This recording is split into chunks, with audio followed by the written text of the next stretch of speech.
Jadi semalam saya buat satu live yang merupakan jangkaan kedua, sebab bulan lepas saya pun sudah buat jangkaan berkenaan dengan PRN Sabah. So semalam saya buat jangkaan yang lebih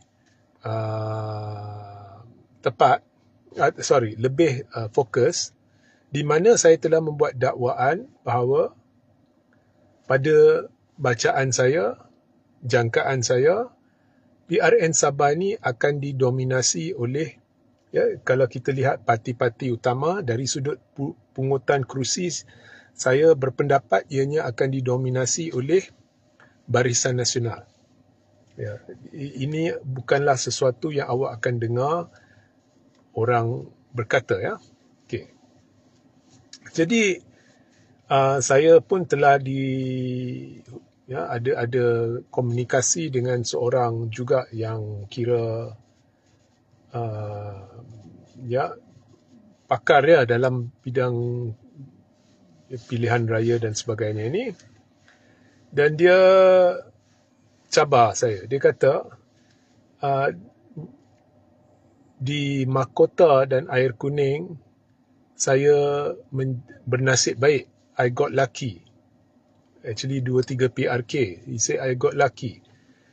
Ramalan saya memang kena atau hampir kena, especially di Air Kuning. He said you got lucky. Di Sabah dia kata jangan mimpi BN akan dominasi. Dia mengaku BN akan bertambah kuat. Maknanya BN sekarang 14 kerusi. Dia akan bertambah kuat, tapi menurut dia mungkin tambah 2-3 kerusi. Tapi dominasi dia kata jauh sekali. So dia kata, jika berani ulangi ramalan ataupun jangkaan saya, dan kemudian dia buat pertaruhan dengan saya lah, tapi saya bukan pertaruhan duit lah, ada syarat dia, dan saya terima the bet, atau pertaruhan itu, saya terima, dan disebabkan itu saya buat live ini, dan saya hendak tegaskan bahawa saya kekal dengan pendirian saya, iaitu Barisan Nasional akan buat kejutan di PRN Sabah. Saya ulang pendirian saya semalam, Barisan akan buat kejutan di PRN Sabah. Dan saya percaya ianya akan, gabungan itu akan mengatasi warisan GRS dari sudut pungutan kerusi. Ataupun seteruk-teruknya pun mungkin menyamai warisan atau GRS. Dan Pakatan Harapan juga akan menunjukkan sedikit peningkatan di Sabah. So ada orang kata, jangan Regi, sejak awak buat live semalam ada perkembangan, APCO telah keluar dari Pakatan Harapan. Ya, APCO telah keluar dari Pakatan Harapan, tetapi ia tidak akan mempengaruhi apa yang saya pencapaian PKR atau DAP, di mana PKR DAP ni secara total akan menunjukkan peningkatan sedikit di Sabah. Tapi BN akan dominasi, atau seteruk-teruknya pun dia sama dengan satu lagi parti lain, sama ada warisan atau GRS. Saya rasa warisan. Okay. Now, sebabnya di Sabah ni, pengundi dia mahu parti yang mesra dengan persekutuan. Dan daripada pengundi yang mahu parti yang mesra dengan persekutuan, ada sebahagiannya boleh terima parti dari persekutuan seperti UMNO, ada sebahagiannya mahu parti tempatan sahaja tetapi mesra dengan persekutuan. Dan Barisan akan bertembung dengan GRS di banyak kerusi dan bertembung dengan warisan di semua kerusi. Di kerusi-kerusi di mana warisan dengan GRS dan Barisan Nasional bertembung, beberapa kerusi itu, Warisan dan GRS undi dia akan berpecah disebabkan pertembungan mereka. Dan yang akan dapat manfaat adalah Barisan Nasional. Okey. Nah, saya nak tambah bahawa Khairi Jamaluddin dijangka akan secara rasmi memasuki Barisan Nasional atau UMNO sebelum PRN Sabah.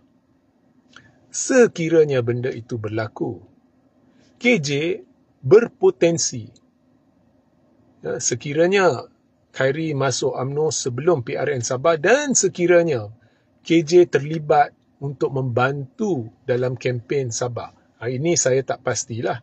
Tapi jika ianya berlaku, ini berpotensi menjadi satu wow faktor tambahan buat Barisan Nasional. Kerana KJ ni agak popular di Sabah. Malah KJ yang terlibat dengan Hot FM, Hot FM ni dia ada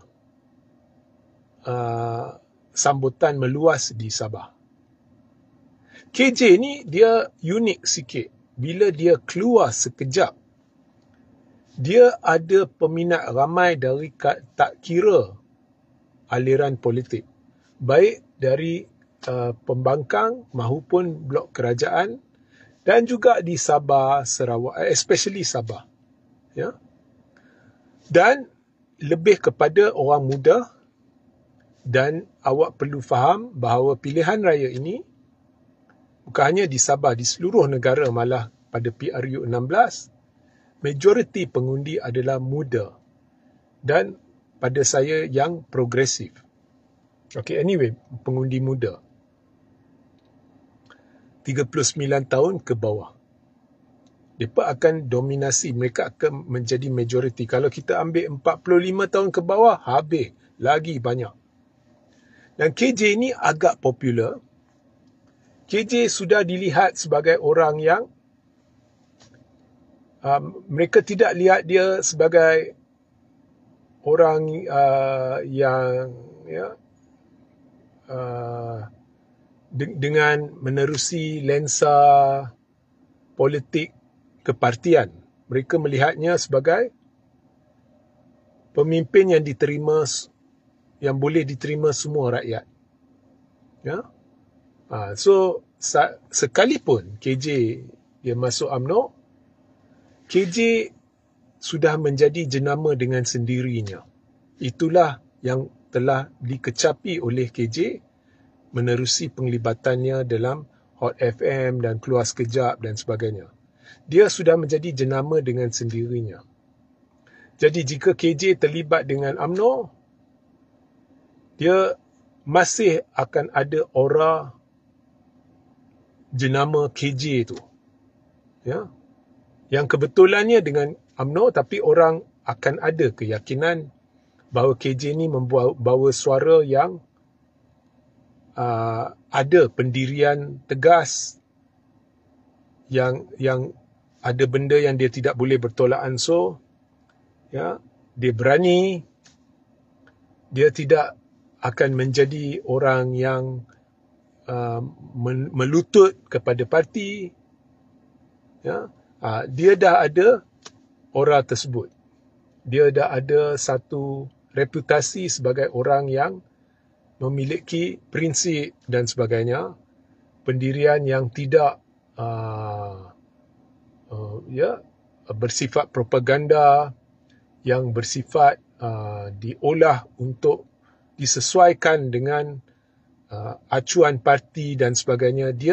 Dia telah dicap sebagai orang, atau dia telah membina reputasi sebagai orang yang bercakap benar, yang say it as it is. Sama ada betul atau tidak, itu tak penting. Itulah persepsi yang ada pada ramai orang bila kita melihat atau mempertimbangkan KJ. So KJ berpotensi menjadi wow factor sekiranya dia masuk UMNO sebelum PRN Sabah dan menjadi penyumbang kepada kempen PRN Sabah. Kalau itu berlaku, UMNO ni boleh meletup. Jadi, pihak yang telah cabar saya, buat pertaruhan dengan saya, yang kata, awak kalau berani awak ulang balik. So, saya ulang lah. Dia merujuk kepada satu posting yang dibuat oleh Tan Sri Anwar Musa. Jadi dia beritahu saya, Anwar Musa ada buat satu posting yang pelik. So saya pergi rujuk lah. Dan tak silap saya pada 7 November atau something like that, Anwar Musa berkata di Sabah akan berlaku, pada 29 November akan berlaku kejutan. So 29 November adalah hari pengundian. So, tapi apa sebenarnya yang dimaksudkan oleh Anwar Musa yang tu sama-sama? Adakah Anwar Musa maksudkan perikatan akan buat kejutan? Saya tak tahu. Tapi pada saya lah, perikatan tak ada peluang di Sabah. Adakah dia maksud BN akan buat kejutan? Saya tak tahu. He didn't specify. So, saya kekal dengan pendirian saya, BN akan buat kejutan. So of course, seperti selalunya bila saya buat jangkaan ramalan, kata jangkaan tetap jangkaan dan masa lama lagi. Sebab hari ini 11 November. Pilihan raya 29 November. Jadi ada masa lagi. Ini baru jangkaan pertama.